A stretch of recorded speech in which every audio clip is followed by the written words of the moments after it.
Сайн бацхан уу. Өвөр Монголын өртөө засах хорны ардын хурлын танхимаас та бүхэнтэйгээ мэдчилэн зодож байна.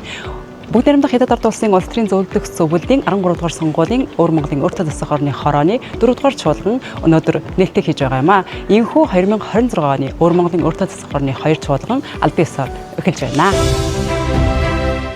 Энэхүү чуулганаар улс төрийн зөвлөлт зөвлөлийн гишүүд, улс төрийн зөвлөлт зөвлөлийн Өвөр Монголын өртөө засах хорны хорооны байнгын хорооны ажлын тайлан болон саналуудын тайланг сонсож хянан батлах, Өвөр Монголын өртөө засах хорны 14 дугаар сонгуулийн ардын төлөөлөгчдийн их хурлын 5 дугаар чуулганд сул оролцох, засгийн газрын ажлын тайлан болон бусад тайланг сонсож хэлэлцэх, Өвөр Монголын өртөө засах хорны улс ардын эдийн засаг нийгмийн хөгжлийн 15 дугаар 5 жилийн төлөвлөгөөний төслийг хэлэлцэх, улс төрийн зөвлөлт зөвлөлийн 13 дугаар сонгуулийн Өвөр Монголын өртөө засах хорны хорооны 4 дугаар чуулганы улс төрийн шийдвэр зэрэг баримт бичиг удирдах боломжгүй хүчний асуудал, сонгуульд явуулах зэрэг асуудлыг хянан хэлэлцэж батлах болно.